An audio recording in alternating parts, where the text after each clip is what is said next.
Um, of course, telling stories within themselves means that you have to worry about runtime. Episode 1 is going to be 65 minutes, which is brilliant. And the rest of the episodes are going to be 50, which is a 5-minute increase on what we had. Is this going to be enough time to tell all the stories? Not all of them, but some of them I feel like it'll be an improvement. Because there's often the 45-minute syndrome that we sort of heard about in some Doctor Who online communities that review the modern series. They find that some stories are really good, but they could be great had they just had a little bit more time. And 5 minutes isn't much, but for certain stories, I believe it could help.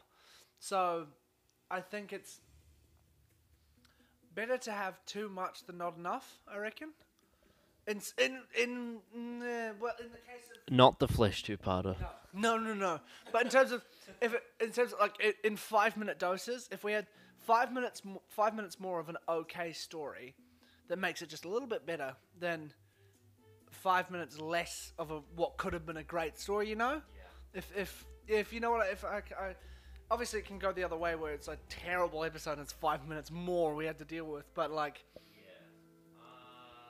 I think it could help. I think in most cases, adding time will be good. I'm not sure if it. 5 minutes. I still think it's not enough time to tell a Doctor Who story properly, It's, unless it's minimalist, like a Dalek or a Heaven Sent or a Blink or a Midnight or a Blink. Like those are minimalist stories and they work within 45 minutes. But then you get something like.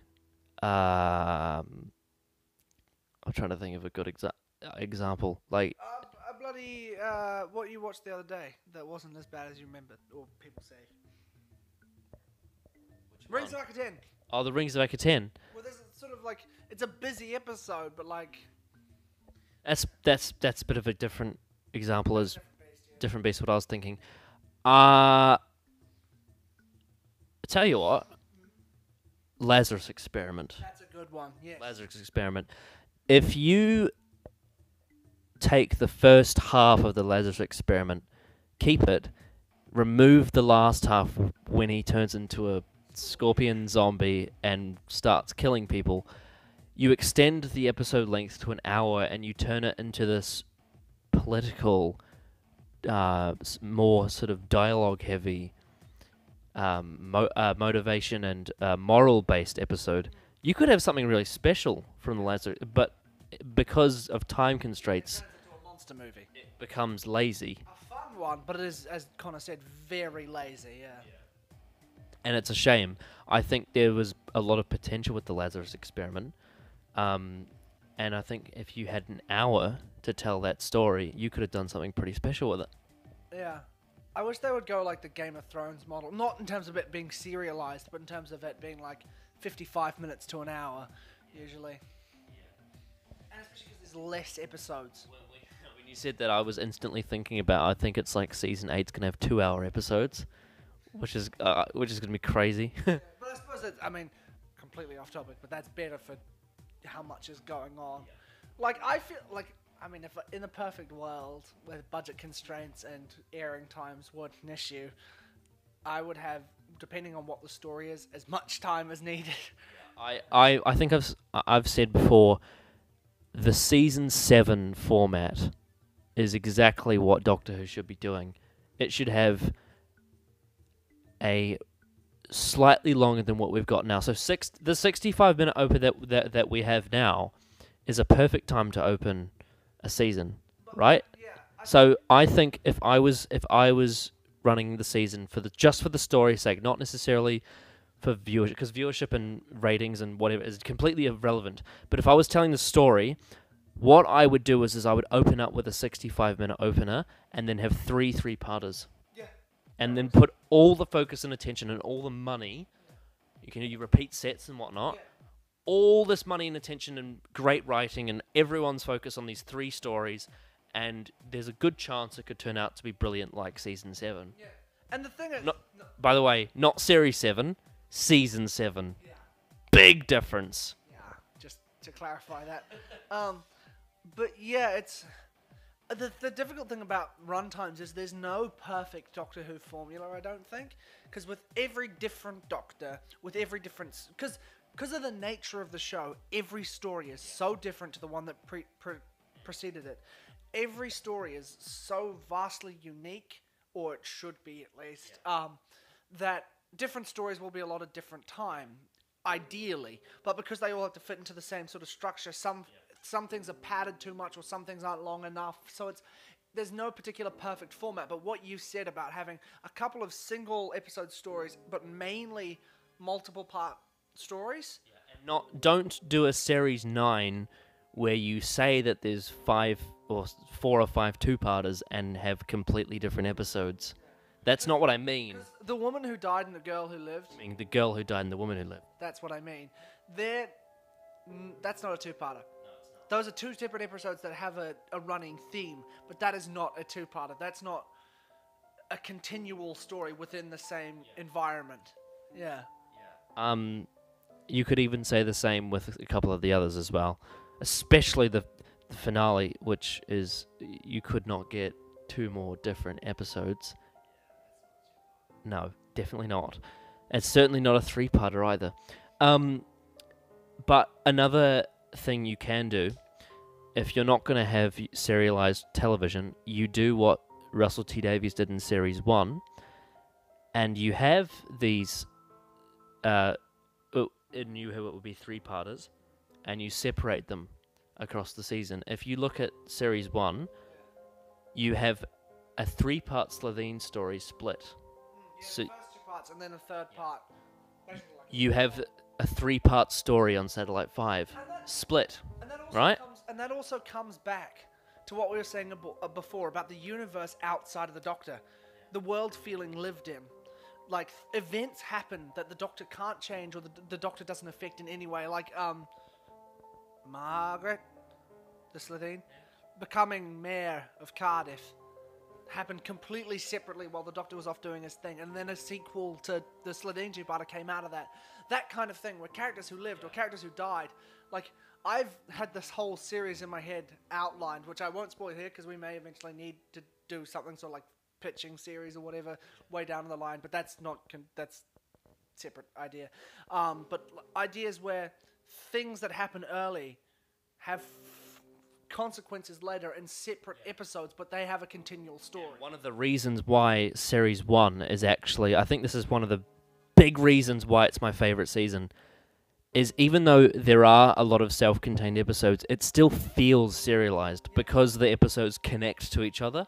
Like, the thing is, the ending with Bad Wolf and Parting of the Ways tying into Long Game. Yeah. I mean, and pretty much every other. And Russell being so on the nose with it being called Long Game, but that kind of thing where it all, even though it is episodic to some extent, there is things and elements within that one season that come back and play a hand later in some way. Every episode is connected. Yeah, and that's probably, I think, in terms of a better payoff, Series 3 is probably the better structure for that. But in terms of the universe and characters coming back, and in terms of within its own series, like Margaret, the Slitheen, and that kind of thing, and Satellite 5 being a big part of the ending, just these elements that were set up in prior episodes in their own self-contained stories playing a big part later on, that kind of thing. I'm not doubting Series 3 either. I also really like Series 3. I just happen to very slightly prefer Series 1. Like, I also really love the story arc of Series 3, and that also has a similar theme of episodes that connect to each other. Yeah, and that's brilliant. So if... Obviously, we know that all of these Chibnall episodes are going to be self-contained, but if he is going to do connecting arcs, then it would be nice if he made the series feel like it's all sort of... Like, say if, like, in episode 2, we meet a young soldier and one thing, and then in episode 9, we meet an old general who's that character but grown up. Here's a perfect example. Recently, I was watching Season 5 of Classic Who. In The Abominable Snowmen, you meet a young scientist by the cliffside in Tibet, and you meet the Yeti and the Great Intelligence. A few stories later, the Web of Fear, you meet him again, but it's years later, and he's old. same character with the Yeti again and the Great Intelligence. Exactly what I want. That kind of, like, if you're gonna have things come back later, have it set up in prior episodes within that series. When I realized that that was the same character, my mind was blown. I was like, that is so cool. Yeah. Continuity. Continuity, yeah. It's something I didn't expect from Classic Who either. Because it's so, yeah, like, contained. But yeah, that... Season 5 is brilliant, by the way. Yeah, it is. Right, so... Yeah, I was going to mention no two-parters. It's a shame because I do love two-parters, but if Chibnall can make it work, I'll accept it. But I do hope in Series 12 and 13 we do get two-parters.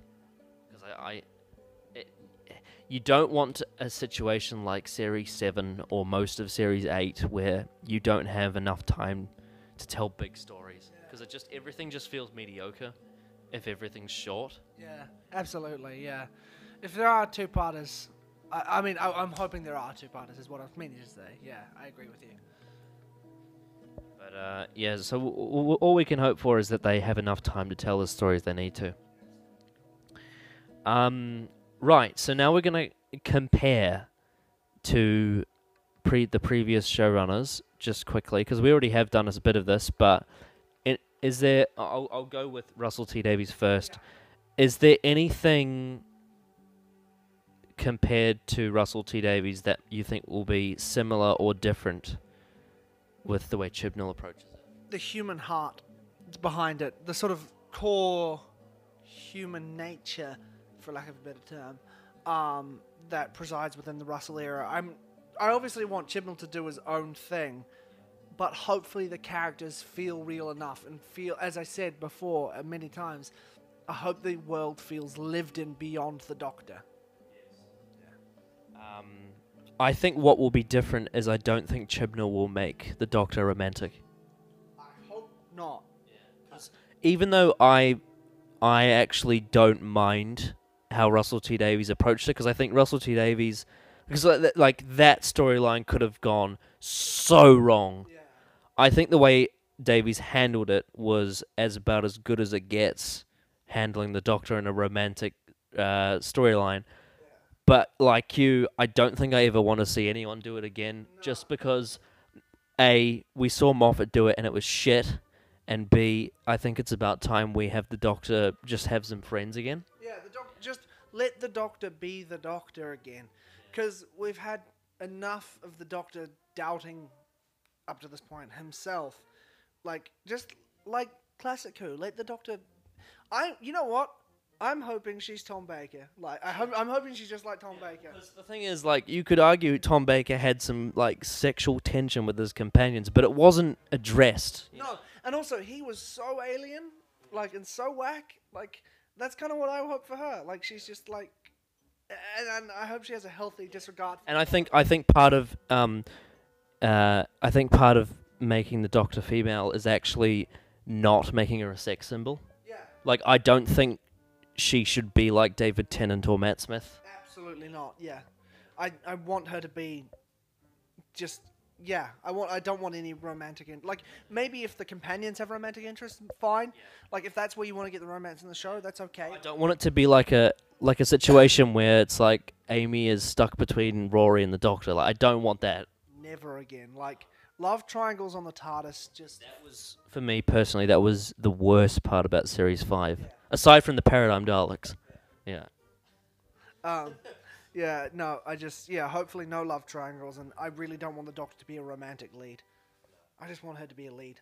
Yeah, there you go. Yeah. There you go. And then anything you think he might do that's similar to Moffat or different to Moffat?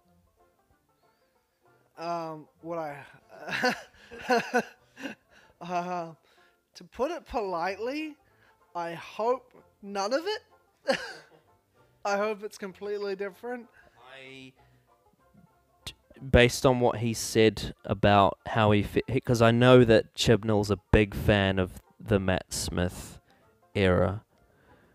I think we will get I'm not sure. I mean, I guess we might get some of that, but I think we might get episodes that are a bit of fluff, Yeah. a bit of a fun, accessible run around for kids. But I'm hoping that if there are fun, accessible runarounds, that they're done with a bit more grace than some of the Moffat ones were. Yeah. It's just, I'm hoping Chibnall, if he does slightly lighter fare. I hope that if he does that, I hope they will have a point to them. Yeah. Absolutely. Absolutely. As opposed to something like, I'm trying to think of an example. It's annoying because I want to make a good point here, but I can't think of a good example. Almost all of Series 7, even though not all of it's that bad, a lot of it's quite pointless. Everything up until of the Doctor, basically. It's just a bit all over the place. But I do think that he will have more differences to Moffat than similarities, and I hope he does. Yeah. Because I just want something different. Yeah, because well, the thing is, even though he, by the sounds of it, preferred the Moffat era, he worked closer, I believe, to Russell. Because I don't know if he necessarily preferred the Moffat era. I just know that he's very fond of that 11 Amy Rory dynamic. Yeah. It's interesting. It's hard to say. He's a bit of an enigma, which makes this new series exciting, but also means it could be shite. It's really hard to tell at this point, which is good because I don't want to know. Right. I think it's about time we address some of Chibnall's past work. Okay. 42 was his first episode for Doctor Who. Very obviously, there's no doubt in my mind that this was a contract episode. I would be extremely surprised if he came out and said that it was all his idea and he pitched it and he said, Russell, I want to do this. And Russell's like, oh, that's cool. I don't believe that for a second. Even though I don't actually have any massive issues with 42, I think it's plainly obvious that they needed someone to fill in the series with an episode, and Chris Chibnall was asked to do 42. It is the filler of Series 3. Like, it is, because it's not bad, per se, it's just the most generic... Yeah, most generic box-ticking thing you could find. Yeah, so I don't... Yeah, 42 is such a nothing episode. Yeah. But It does have some fun moments in it, though, I'll give it that. It does. No, it's frustrating because you can see potential there. You can also see that Chibnall, he has fun with his writing, but the biggest thing that worries me about 42 is how plot devicey it is. Literally, with the countdown timer and everything, it feels very contrived and sort of forced drama, which makes the drama feel less serious. It almost feels like he realized there was 1,000 plot holes that he had to fix, and he fixed them all with really lazy ideas. Yeah. Yeah. I don't want to see that. No, I don't want any Deus Ex Machinus. I mean, we're bound to get some. It has to happen. 10 episodes. Has there ever been a series of new Doctor Who where there's been no Deus Ex Machinas? Nope. I don't think so. I don't think so. It's too common in sci-fi. Particularly Doctor Who. But yeah, I don't know. I hope he has. I think 42 was such a long time ago, and I think he's it was 11 years ago. I think he's grown a lot as a writer since 2007. I've seen him in interviews from 2007 and interviews from this year. He seems like a completely different person. He's much calmer in interviews now. He seems more level-headed and in control. Which is good, because if that reflects in his writing, then brilliant. Because you see him like talking about 42, and he talks about how the Doctor's at his best when he's always putting out fires, and he seems like he's had about 4 cups of caffeine, just pure caffeine before it. I think 42 was an episode that was written while he was drinking coffee. Yeah, And but then you see him talking about Broadchurch now, and he's much more deliberate and calm, and talking about like, well, the characters need justification. Yeah. Whereas 42 felt like he wrote it in 42 minutes. Well, I have a feel like I can't remember if it was an interview with David Tennant or something, but David Tennant was saying way back when they were shooting series 3 of Torchwood, like before they were even halfway finished series 3 of Torchwood, on set, it was announced Chibnall was taking over, and David went up to him and asked, "Do you have any ideas?" And Chris Chibnall told them some of the plans he had. So Chibnall was like, it seems to me, so a commonality he'll have with Russell is the clear, more the plan, like a game plan as the idea as a whole of what the whole series will look like when it's fully formed and structured. Because I think Moffat had a tendency to write as he went along. Oh, not a tendency. He's admitted it on camera. Yeah. Whereas Chibnall, I think, is going to be a bit more careful with his planning, which is good because that means the payoffs should theoretically. And let's not forget, he's had 3 years to plan Series 11, which is about the same amount of time Russell had to plan Series 1. And look how Series 1 turned out. Yeah, so. To be fair, Russell is a genius, and I know Chris Chibnall wrote Broadchurch, which is very highly acclaimed, but Russell T Davies is a very high bar. He is, like, I saw a lot of people who don't like him because because he. The thing is, he took a lot of risks that I don't think people realize. Yeah, he took a lot of risks. I've absolutely no doubt that he's not universally appealing at all. Absolutely not. But I consider him to be one of the best television writers that I've ever been aware of. He's brilliant. He's my personal favourite Doctor Who showrunner. Series 1, 3, and 4 are 3 of my favourite seasons of Doctor Who ever, classic and New Who. And yeah, it's a very high bar, but yeah, I think Chibnall, based on some of his more recent work outside of sci-fi, has shown that he has a strong head for character drama now, especially. But it's just based on EG42. How is he at sci-fi? That's the issue.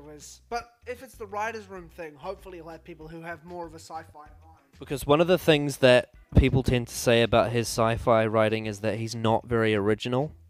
And that can be seen in 42, and it can also be seen in The Hungry Earth, Cold Blood. Yep. Again, it's super generic. Like, it's just... Yeah. Plot devicey. It's essentially the Silurians, except the characters are real people as opposed to army people. Yeah. But somehow less interesting. Yeah. It's that two-part. Again, it's not one I think is bad. It's not bad. It's really competent, but I just... I never... When I look at my DVDs on the shelf, I never want to watch it. Yeah. The thing is, I may not like a lot of what Moffat did as a showrunner, but at least he took some risks. I'll give him that. Yeah. Whereas all of what Chibnall did feels so safe that it's uninteresting. Yeah. Same with 42 and these 2 episodes, yeah. And almost every scene feels like a cliche. Yeah. Very paint by numbers. Yeah.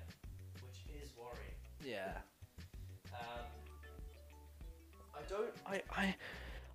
His character writing in Hungry Earth, Cold Blood is so mixed. Because you've got some characters that he's obviously got a really good idea for, but then you get, for example, that mother who risks the lives of everyone because her son... I don't know, it doesn't make any sense because she could easily have risked his son's life. It seems a bit stupid. I guess the justification could be she was so out of it because she was so stressed, but there were so many better options she could have taken. Yeah. His character, his side characters are so mixed, aren't they? But the thing is, again, it's Broadchurch is the saving grace for this because Broadchurch is it's really well done, really really well done, and if it's closer to Broadchurch and not this, then. Yeah. I think it's just because with Broadchurch he had so much more time to develop things. With Hungry Earth, Cold Blood he only had a certain amount of time. On top of that, having a Silurian story and this is a new season for the Doctor. And yeah, the funny thing about that episode, you watch it. If you ever watch, I don't know if you're going to be bothered to watch it again, but next time you watch Hungry Earth, Cold Blood, pay attention to the Doctor, because last time I watched it, I was like, this is just David Tennant with Matt Smith acting it. Like, it feels like the 10th Doctor. Yeah, that's true, actually. Perhaps, because apparently it was quite... It's the same, it's similar with the first half of Victory of the Daleks as well. You know when he's like ranting at it feels like Tennant. But perhaps that was, when he was writing the scripts originally, when Moffat was first announced, they didn't know Tennant was leaving yet. You tend to get this a lot with the new Season. Series 2, Series 5, and Series 8. Yeah, I highly doubt we're going to get it with Series 11, though. It's all new writers. Yeah. And it's a completely different, hopefully a completely different version of the Doctor. That's not to say I don't like Capaldi, but it would be weird for Jodie Whittaker to have Capaldi's... Like we said, in New Earth, Tennant feels like Eccleston. And... But it doesn't fit. No. It's same thing with Idiot's Lantern. Feels like Eccleston. Hungry Earth, Cold Blood feels like Tennant. Victory of the Daleks feels like Tennant. Robot of Sherwood feels like Matt Smith. In the Forest of the Night is a Matt Smith episode through and through. And Capaldi just feels like so out of place. Absolutely. It's... Excuse me, that's a weird episode, that one. Forest of the Night. It's awful. It's awful. Speaking of awful episodes, this is a bit of a controversial opinion. It's quite a popular one. But I don't care. I can say whatever I want. I have the right to free speech. Dinosaurs on a spaceship. I know you don't hate it, but... Purely for one reason. Rory's dad. Yes. See, this is the thing about side characters, though. Chibnall... He was essentially the showrunner of Series 7A, whilst Moffat was fucking around with Sherlock and the 50th and his baby or whatever. But he basically had complete writing control over Rory's dad. Yeah, which is a good sign for me, because Rory's dad is one of the exceptions to what I was saying before about Moffat not really writing side characters feeling like that. It's not Moffat, it's Chibnall. Well, that's exactly... That's what I'm saying, is Chibnall... writing, and in that deleted scene from Angels Take Manhattan, It's not deleted. Chibnall wrote it extra. well, that extra scene that Chibnall wrote is the most powerful thing out of Angels Take Manhattan, and it's not even shot. It's just, so that's a good sign for me in terms of his character work. But other than that, I think his plot of Dinosaurs on a Spaceship, character motivation outside of the dad, is all very weird and warped and strange. So it's a double-edged sword. And I'm not sure how much this is Moffat, and I'm not sure how much this is Matt Smith. But the Doctor in Dinosaurs on a Spaceship is terribly characterized.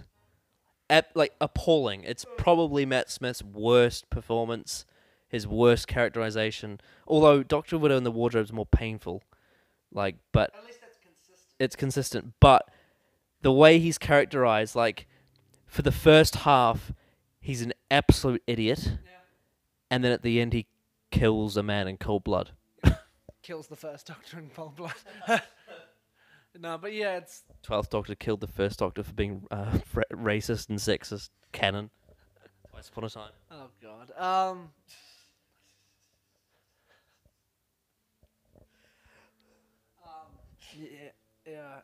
God. Well, women are made of glass, in a way.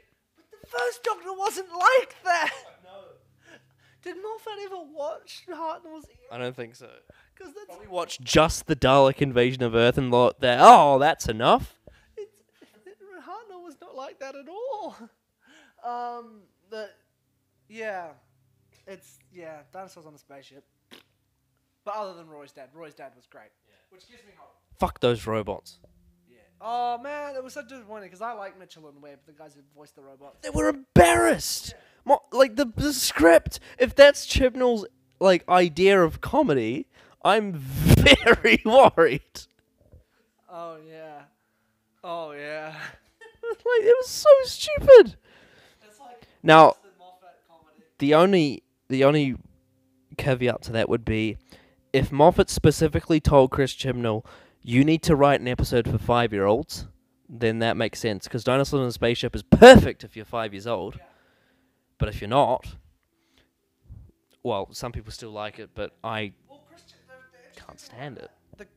because Roy's dad is such a good character, but all the other side characters introduced in that episode are terrible. Yeah. Terrible. And also, it's, in my opinion, the worst paced episode on the fast end in the history of Doctor Who. They literally throw a million things at you at once, and none of it works. No, it's yeah. Dinosaurs on a Spaceship. Obviously, we're going to go more in depth into it when we get to it in the main series, but like, I don't really want to, but we have to as a part of it and force Jake to watch it too. oh god, oh Jake loves like mental like Boomtown episodes. Dinosaurs in the Spaceship is like the complete opposite of Boomtown. Jake, yeah, we have predictions on what we think Jake's going to like and dislike in Doctor Who episodes going forward. One in particular we think he's going to absolutely adore, as we do, and then the one succeeding that after, the one that comes right after that, he's going to absolutely hate. As That's just a prediction. He might be contrary. if he's contrary, Yeah, we'll get to that. We'll get to that. But I am intrigued to see what he surprises with us next, because. Oh yeah, Jesus Christ! Whew. He's only seen part 1 though. The Power of 3 is an interesting one because it's the first 35 minutes are what I would really like from Chibnall. Sort of. The tone's a bit not for me. the tone's a little bit goofier than I'd like, but in terms of it being a bit more grounded and street level, His ideas in that episode are really nice. and like an invasion of just these cubes just show up, like a really quaint and weird idea like that. If those are the kind of creations and that's where his brain is at going forward for the antagonists of series 10, just weird, 11, and weird non-usual things, I'd love it. Like that's what I'm hoping for, creative ideas for the villains. But yeah, the Power of 3, what gives me hope from that is the creative idea behind the cubes, not the main villain. No. But if No, I do not want to see that shit again. ever, nor do I want to see the sonic screwdriver just being a magic wand. So I heard an analogy somewhere on it was on Lord Slar's live stream when they were discussing Chibnall episodes, and this guy on there came up with a perfect analogy of what the Power of 3 is. So imagine series 1, right? And you're watching Bad Wolf, and obviously you know how Bad Wolf goes with the game shows and all the drama and all that whatnot. The Power of 3 is essentially Bad Wolf, but when the Doctor turns on the screen and sees the Daleks, he flicks his sonic screwdriver and the Daleks die. That's exactly That it. is what the Power of 3 is. That is worrying. And I don't ever want to see that in Doctor Who ever again. It was awful. I actually think Power of 3 is the worst of the episodes purely because of how much of a letdown that ending is. Because Dinosaurs on a Spaceship is bad, but at least it's consistently bad. Instead of starting real strong and like having so much promise, and then all of that being squandered by a. I mean, you're notoriously very harsh on poor endings. Poor endings are like what kill a story for me. Like I'd much rather have a shitty first 35 minutes with a great final stretch. Like shitty first 2 acts with a great final act, I'll live with. Great first 2 acts and a shitty final act will really frustrate me. Well, the perfect example for that would be the New Earth trilogy. Well, I mean, I personally really like Act 1. I know you don't rave about it. You think it's alright? It's okay. Yeah. New Earth, not very good. Not very good. I don't hate it, but it's not very good. It's pretty crap. I still kind of like it, but it's pretty crap. And Gridlock's amazing. Gridlock is amazing. One of the most underrated episodes ever. Yeah, we will get to that, but Gridlock I think is extraordinary. And then the polar opposite of that is very obvious, but we will not discuss it until we get to it. No, yeah. It's the Starts strong, gets some of the best television I've ever seen to some of the worst television I've ever seen. Yeah. Yep. I'll let you figure that one out. Yeah, we're not being that subtle. Anyway, I haven't seen all of Torchwood, but I would like to discuss some of them because I do think, because Chibnall wrote some episodes, I think it is important to discuss them because it's more... It was more his baby than it was Russell's. Eh. He obviously had input from Russell quite significantly, but Chris was basically running Torchwood for series 1 and 2. And I think it's very important that we discuss them. Yeah. Obviously, Doctor Who Series 11 is not going to be as adult as Torchwood, but it is going to have more themes of characters, I think, than what he was doing before with Doctor Who. But I just hope he's matured as a writer since then, because... Well, the first episode we're going to talk about is Day 1, which is the one with the sex alien. And that one where they go to get Chinese for some reason and talk about Yanto behind his back, and Gwen's stupid, but she's like, oh, it's just my first day. It felt like a 12-year-old writing a story trying to be edgy. There's that scene where the guy's watching the camera, and it's not subtle at all. He's just like... It's just...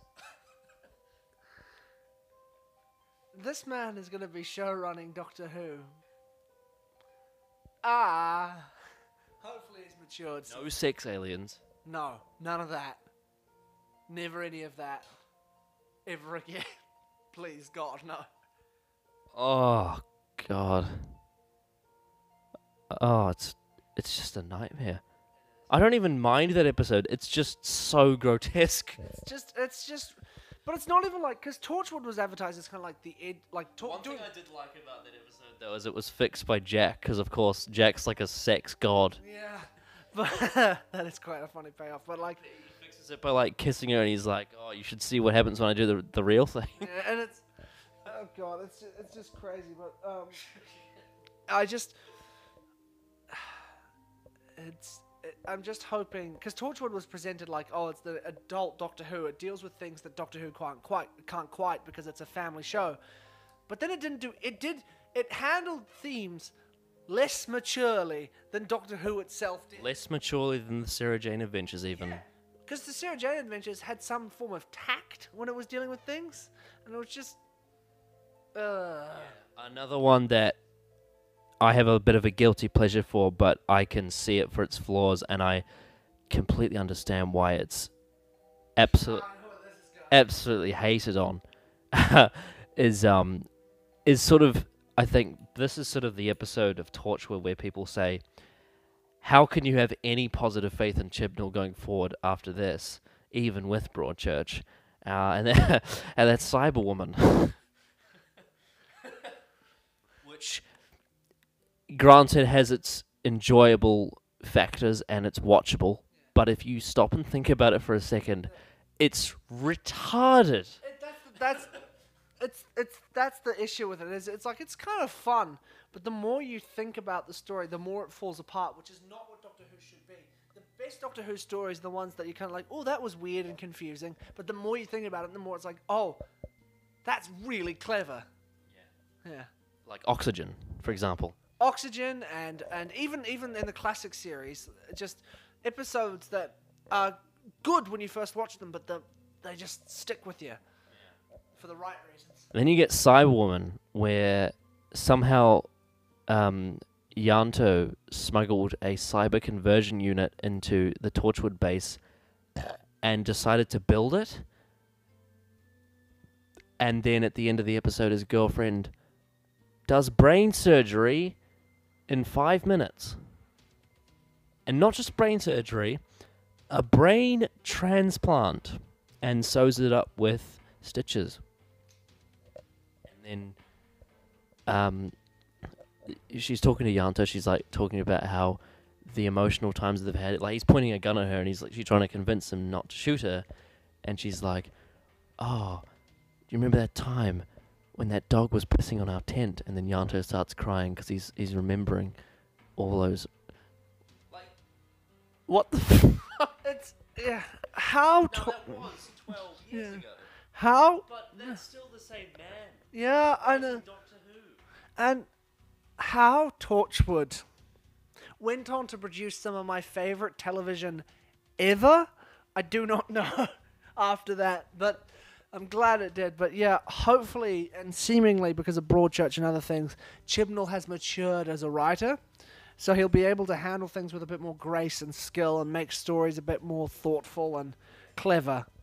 I suspect Russell T. Because we obviously know Russell T. Davies has got like quite a controversial idea of what he likes in television.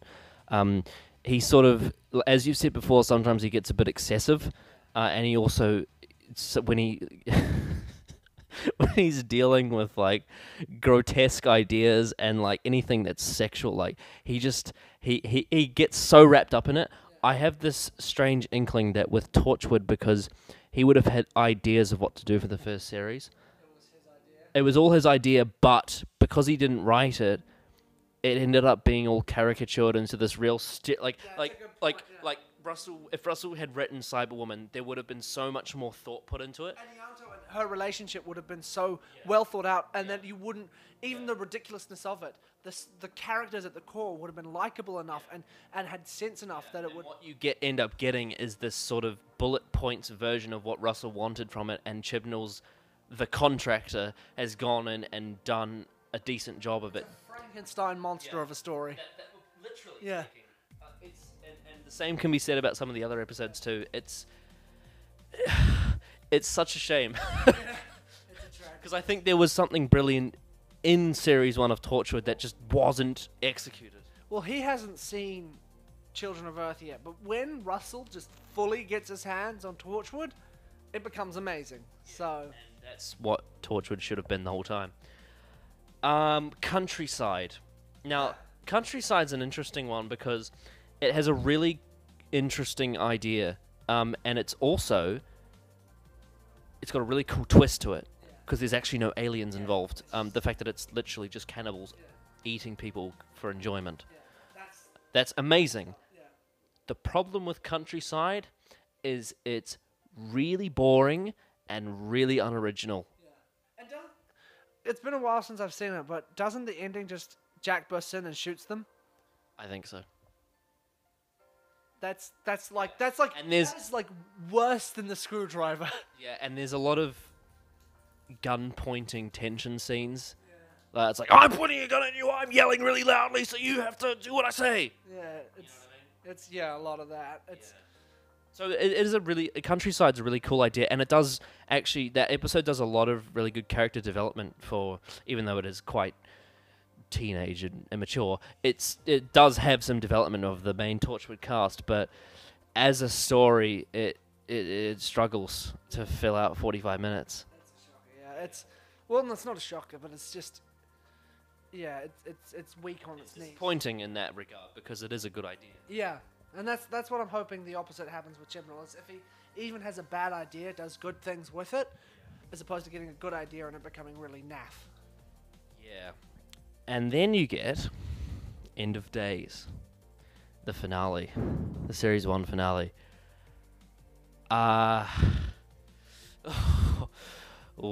This is it's I don't even know how to describe End of Days. It's yeah. End of Days is such a load of bollocks. Like it's on that same, like, even though I find it more entertaining than what I'm about to say, it's on that same spectrum as like The Wedding of River Song, with how messy it is. Like it's one thing leads to another, and just a whole bunch of bullshit just happens. This. It's like Dinosaurs on a Spaceship. There's no breathing room. It just happens. And it has a lot of like really spontaneous plot twists as well. Yeah, And then it all boils down to just a big CGI monster. and it's not like impressive for 2005. It's 2006. It's even like this is unimpressive for It's 2000. the, oh dear, BBC Three has run out of budget CGI. Yeah, and not even by Doctor Who standards. By It looks like it was made at like a, you know, when you go to like when you're a teenager and you go to an animation workshop. Yeah. That's what it looks like. it looks exact. I went to a couple animation workshops, and that's exactly. Some people make creations that were better than it. It's one of those. And it's poorly structured. There's a lot of weird scenes where random shit happens, like Captain Jack pointing a gun at his comrades and starts saying like, "Oh," you know, he starts repeating like arcs from the series, but they're so forced because he just like goes, "Oh yeah, that happened and oh, you're the girl that didn't want to tell whatever." You know, it just didn't work. No, Torchwood was shit to begin with. So I really hope that Series 11 doesn't have a finale like End of Days, because that would be terrible. Yeah, no, none of that, please. But of course, that was Series 1, which was not. It wasn't a disaster. It was mishandled. But then we get Series 2, and we get Kiss Kiss Bang Bang, which is a considerable improvement. Yeah, I feel like he genuinely took the criticisms of Series 1 on board. It feels like such a different TV show. Yeah, it feels. It's still got like it still has some of the shortcomings of Series 1 in terms of it not being as smart as it wants to be, but it's so much better. It's watchable and not. It doesn't feel embarrassing to watch it anymore. Even the bad episodes, you're like, oh god, I should just give this a skip. Series 2 felt like a real TV show. And you actually, it sort of felt like you got like a true writing of characters in Kiss Kiss Bang Bang. Like they introduced that guy, I can't remember what his name is, but It's Jack. No, John. I think the actor is Australian. Yeah. And even though I'm not the biggest fan of him at all, but He plays Angel on Buffy, I think. right, even though I'm not the biggest fan, I really liked how like he was a breath of fresh air for Torchwood. Like He was like the kind of the anti-Jack, but not like he was like. He was less of an anti-Jack and more of another Jack. he felt like that episode to me transformed Torchwood from like a CSI Cardiff into an actual sci-fi show. Yeah. You know. It went from being like a hodgepodge of 1,000 different ideas to being its own identity. And definitely, there's absolutely no doubt in the scripts. Series 2 of Torchwood is so much more watchable. Oh god, yeah. From like Series 1 sometimes it's like worse than worst of Classic Who, unwatchable. Like it's just so choppy and boring. And Kiss Kiss Bang Bang definitely showed his development in 1 year. So hopefully 10 years later, 11 years later, it'll be. And I haven't seen any of his other Torchwood episodes, I don't think, but I know I've heard good things about that. I think it's like the 3-part finale of Series 2 is actually really good. Don't tell me. No, I'm not. No, I won't. But it is. It's compared to the finale of the previous season. It is a marked improvement. It is so much better. Because obviously I compared End of Days to The Wedding of River Song. What would the equivalent be of that in Doctor Who? Doomsday. Really? I think so. You mean in terms of In just that final episode, closer to Doomsday, I reckon, than any other Doctor Who finale. I don't really want to give anything away, but like it is. But I think I prefer the Torchwood Series 2 finale to the Doctor Who Series 2 finale. Yeah, like I like Doomsday quite a bit, but beyond like the Daleks and Cybermen stuff, because I'm not really into that Doctor and Rose relationship as a relationship. Yeah. If you're not into that, then it's kind Yeah. of because that Yeah. story revolves around. Yeah, absolutely. So, like, so that's why I prefer. No, Missing Pieces isn't what it's called. Exit Wounds, yeah. Exit Wounds is. I really like Exit Wounds. think it's like Adrift, Fragments, Exit Wounds. Yeah. The 3 episodes. They're really, yeah. Fragments is probably my non-Children of Earth favorite Torchwood episode. Yeah. So that goes for that's good. Yeah, that's good for Chibnall. Yeah. And of course, Broadchurch. Broadchurch is the biggest positive people have going into Series 11 in terms of Chibnall's previous writing. It's obviously a very different show to Doctor Who, and that makes a big difference. But from watching Broadchurch, what can you say? He knows what Jodie Whittaker can and can't do. That's the start. He knows Jodie as an actress. He worked with her for 3 years on that show where she had a lot to do. And he also, if it's planned ahead like Broadchurch is, and it's really, because it's different because Broadchurch is serialized. But if it was, Broadchurch gives me faith in Chibnall. It was, everything he did for Doctor Who was before, like, he became like really respected in my eyes because of Broadchurch. Broadchurch Series 1 is some of the best cop TV I've ever seen. Series 2, from memory, was not quite as good, but still solid. And I really enjoyed Series 3. Like, it does stuff that you just can't do on Doctor Who. It's horrible, harrowing, depressing stuff, but it's done in a very, very clever way.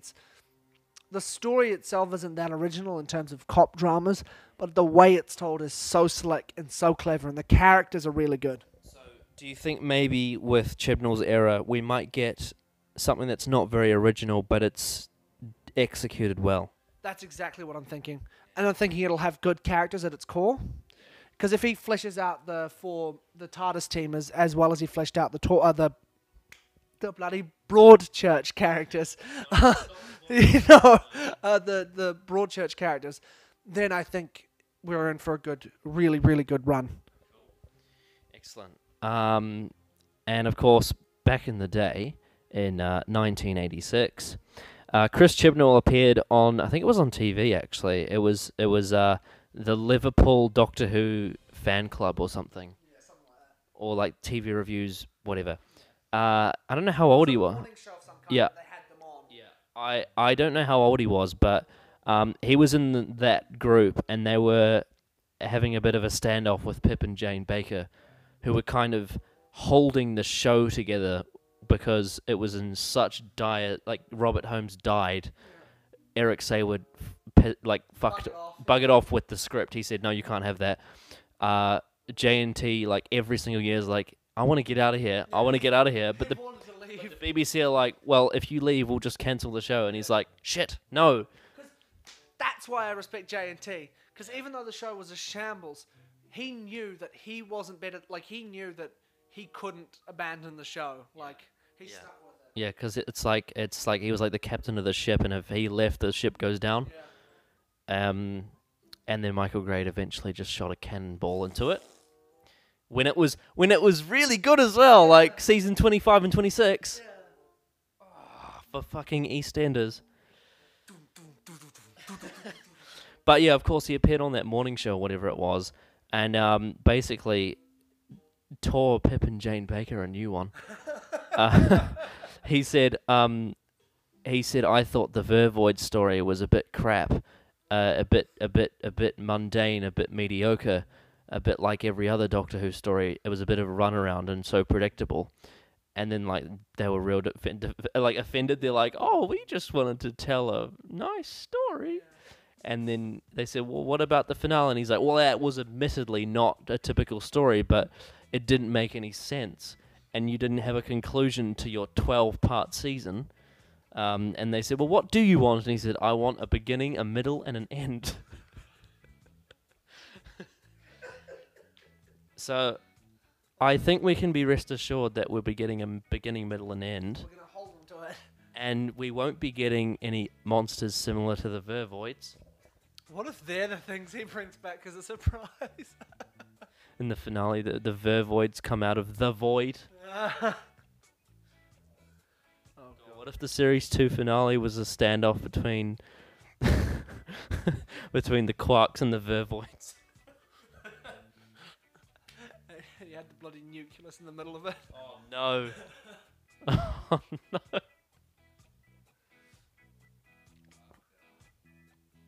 What if the original plans went forward and instead of Tennant and Piper, it was Eccleston and Linda on the beach, and it was the quarks and the vervoids and the nucleus. It was real good until you said the quarks and the vervoids. I just have this image in my head of, let's say, Linda being sucked into the portal and it closing and the Doctor falling back and being just, like the way he regenerates is just being slammed into a wall so hard, like his body just breaks on impact. Wow. And that's what causes his regeneration. Linda actually dies, like she gets sucked into the void and dies. Yeah. That's an interesting alternate series too. Wait, maybe you know how there's like the parallel universe? Maybe that's exactly what happened in the parallel universe. Ah, that's why the Doctor's not around. Yes. Interesting. Well, any last thoughts on Chris Chibnall before we move on to the directors? Do good. Like, what are your feelings on him going into series 11? He's an enigma, basically. Like, he's written some really good stuff and some really bad stuff, and I'm hoping, it seems like he's matured as a writer to the point where I trust that the season's going to be entertaining at the very least. Oh, yeah. But we'll see. We'll see. It's really hard to say. But I kind of like that he's a wild card. Okay. So, now we move on to some more materialistic things. We've got I think it's all the directors have been announced. So, the director for The Woman Who Fell to Earth and episodes 9 and 10 is Jamie Childs. He directed the reveal. Yeah. Cool. Okay. Been a nice look. It seemed competent. Yeah. Everything was in focus. Yeah, at least. Yeah. I don't know what to say about him beyond that. No. The Ghost Monument is directed by Mark Tondere, which sounds familiar. Do you know any of those? 12 Monkeys. I haven't seen 12 Monkeys, but it's the remake of the Terry Gilliam film. I've heard that's quite decent. Yeah. Which is like a weird sort of if it's like the Terry Gilliam film, a weird time travel-y story, like dystopian time travel story, which is quite neat, yeah. That sounds good. Yeah. He's doing a Ghost Yeah. Monument. Oh, okay, yeah. I have a strong suspicion the Ghost Monument is the one with the temple and the suns and the beach. And that looks amazing. Also, that beach reminded me of the beach in Mind Warp. Oh, is it Mind Warp? Probably. Mysterious Planet or Mind Warp? Mind Warp. You know, where the sea and the sky blend into these weird colours. I haven't actually seen Mind Warp yet, but I'm sure I'll get to it eventually. Episodes 4 and 6. Oh, by the way, Jamie Childs is also doing episode 7. Okay. Forgot to mention that. So he's doing 1, 7, 9, 10. Huh. 9, 10.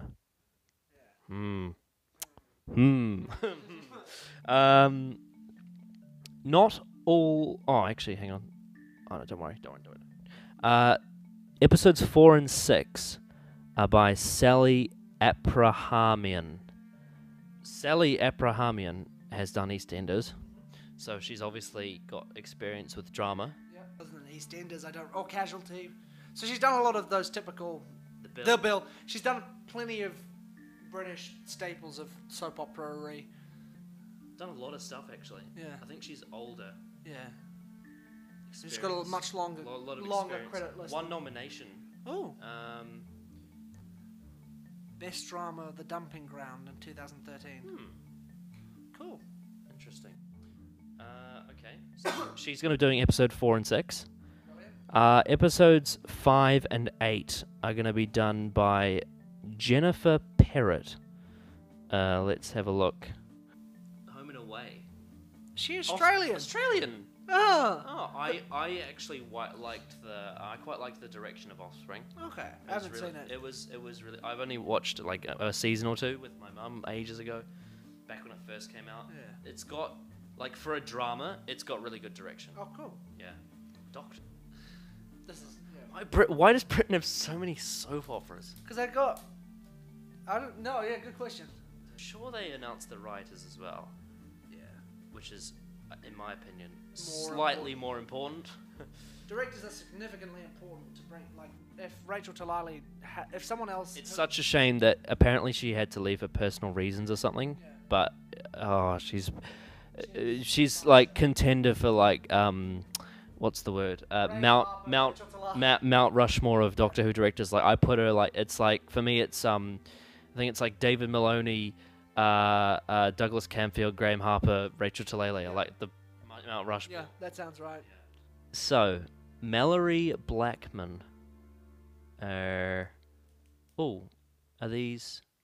Okay, I think these are actually paragraphs about them. Oh, cool. So Blackman is a former children's laureate, has written over 60 books. For this reminds me of Frank Cottrell Boyce, which is a bit worrying because he is also a children's writer. But I hope they're not stupid enough to tell her to write In the Forest of the Shite. Yeah.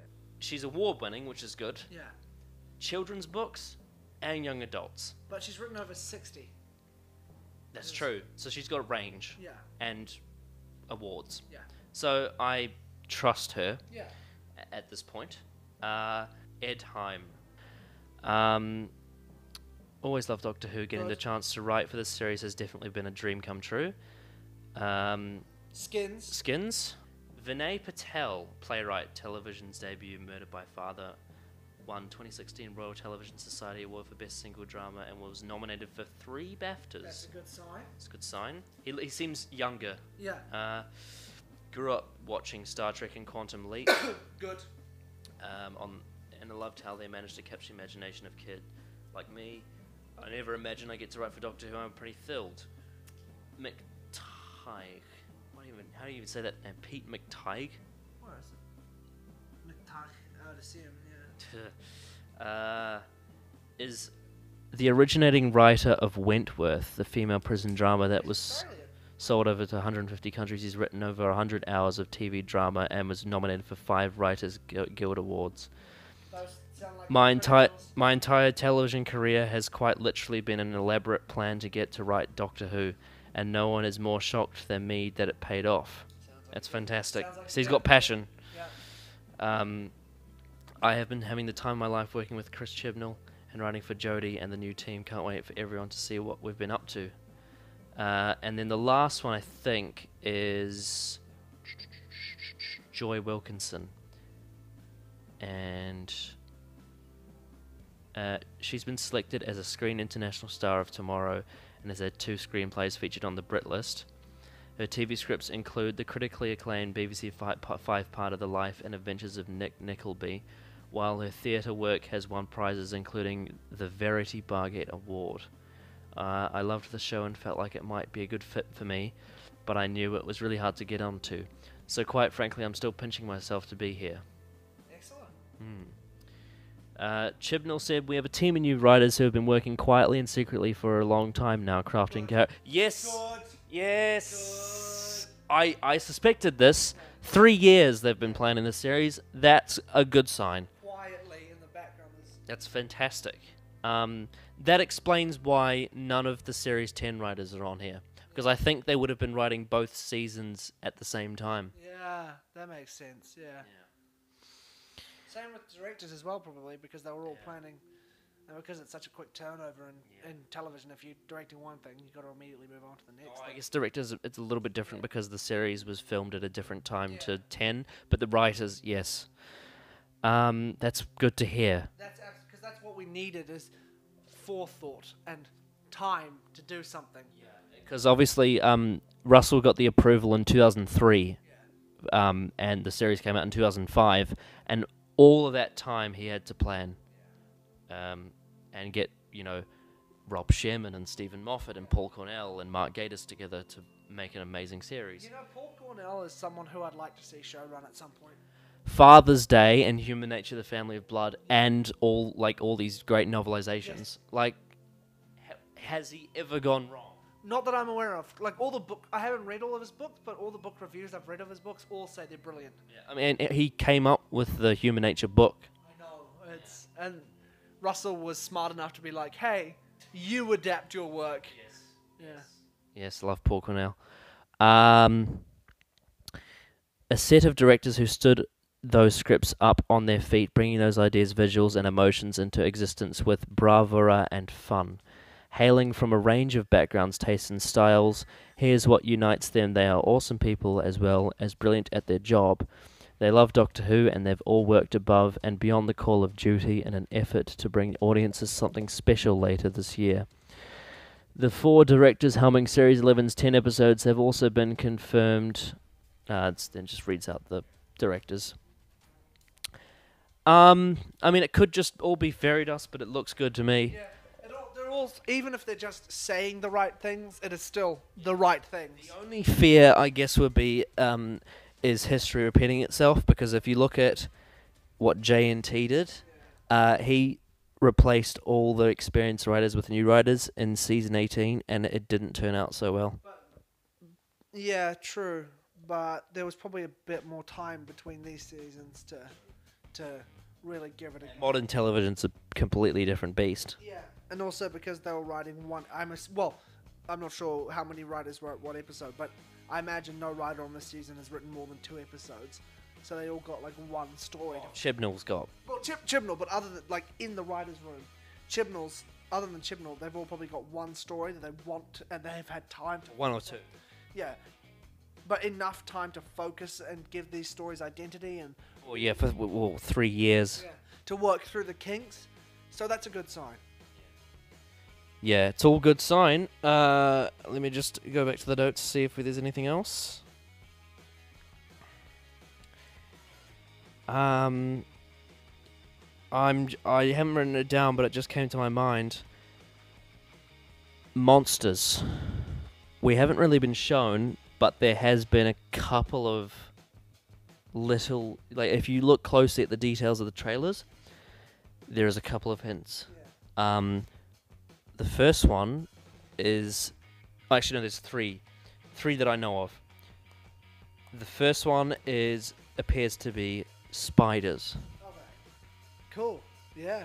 It's a bit generic, but it could work. Yeah. It's a simple idea, but horror idea. Yeah, but it could work. Then there's these ones that I don't know what they are, but they look like this big ball of something. Like it looks like a very abstract idea, which is what I've been wanting, because I think there's way too many humanoid aliens. Yeah, way too many aliens with 2 legs and 2 arms and a head. It's just give us something strange. This is why when I was watching through Hinchcliffe Era, I was so intrigued by Morbius, because it was such a Yeah, Morbius is cool. I like Morbius because it's so different to what you usually get. And like a ball of energy seems like a really unique idea. It's similar to the cubes. Yeah. It's a unique idea. Absolutely. Yeah.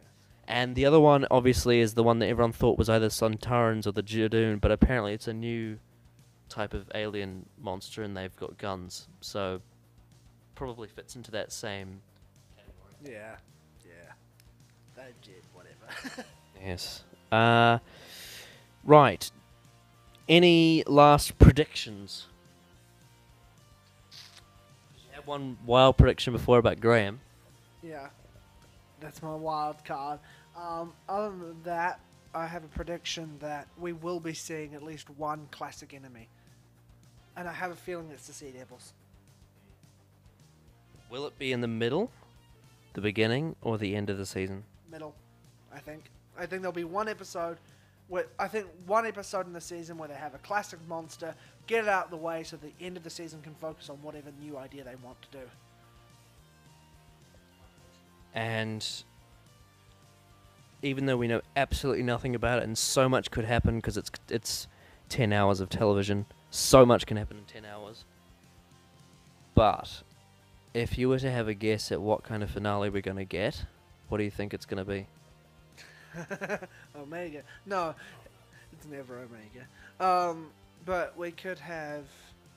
I imagine it's going to be quite big, Like, I imagine the team's going to get split off into 3 groups, and they're all going to have interweaving storylines that are sort of separate. Like, 3 big things running concurrently that lead to a point, I feel like. I think it's going to be very big and broad feeling, as opposed to small and intimate. If what they're saying is true about self-contained stories, do you think there's a chance that they could have episode 9 have a cliffhanger that leads into episode 10? Yes. I think that's always a possibility. This is a prediction I'm going to make. They say that it's self-contained. I think every episode's going to have a cliffhanger. I think it's going to be like Classic Who, where each story leads to the next. That's my prediction. I think that's a good idea, yeah. So it's sort of serialized, but mainly episodic, yeah. And I think they have to do it, because a cliffhanger, when done right, is really, really good at making you want to watch next time. I mean, just picture the end of Turn Left. There you go. Yeah. I mean, they did it at the end of Smile when they led into Thin Ice in Series 10, and that worked. Yeah, that's good. Have things bleed into one another. Make it feel cohesive. Oxygen. I'm still blind. A great idea that went nowhere. Yeah. I mean, I wish the Doctor was blind all the way up until... It would have been way too fiddly and complicated, but this is a complete little tangent. But imagine if the Doctor was blind, right? Then the Doctor falls. He starts regenerating and healing himself. His eyes change first to Jodie's eyes, so Peter Capaldi wears contacts that are like Jodie's eyes. So he's got new eyes that regenerate, and he can see again. In Twice Upon a Time, as he's regenerating, and then finally he fully cooked. It's such an out there and stupid idea, but it is a weird idea. But it would have been something new. Have the Doctor go blind and then regenerate his eyes first. But yes, anyway. I'm just trying to think if there's anything else I might predict about this series. The Rani. No, we're not going to see the Rani. An old Doctor. No, we're not. No. Although, if rumors is to be believed, there's like a 0.0000001% chance of it happening. But what if they brought back the David Tennant extra blow-up doll Doctor from Journey's End? But that would mean they'll probably have to bring Rose back as well. Yeah, I know, but like, hasn't there been rumors of that as well? Yeah. Yeah. Even though I actually really like Rose, I don't want that to happen. The story's done. The story's over. Let Chibnall tell his own story. Don't let him have to be reliant on others. Yeah, anyway. Anything else you want to say before we wrap this up? Please be good. And yeah, so I guess you'll see us, or just me, or just him, or whatever we do next time. We will be. I know I definitely will be filming my own reactions to these episodes. I'll try to film my reactions, but I can't promise it. Yeah. I definitely will be filming reactions, and we'll try to the best of our abilities do reviews together. As soon as we can. Yeah, whether it be pre-recorded or live streamed or whatever we have to do, we'll try our best to do We're a. always going to try and keep it as current as we can with the content. Yeah. And this is quite an exciting time because obviously this is relevant content, and there might be some more eyes on the channel soon. Yeah. Or all our subscribers will go away. Why? Because we're doing mainstream news. Maybe I doubt all of our subscribers are anti-female Doctor. Oh no, I highly doubt that as well. And just to say, if you are anti-female Doctor, that's not me. I'm not saying go away. I'm not saying that at all. I'm just saying give it a chance. Yeah, give it a chance. If you don't like the writing, that's fine, but give it a shot. Even like, I know that there's been a lot of controversy with all the politics and the BBC and stuff, but the BBC, the marketing team, and the Doctor Who production team are completely different. Give it a shot. Yeah, give it a shot. Forget everything you've seen on these trailers and all the BBC's politics and controversy and social justice and whatever's going on in the world. Forget all about that. Get into your fantasy mode and give Doctor Who Series 11 a try with a clean slate. Yeah. Because this is the biggest change we've had since the second Doctor.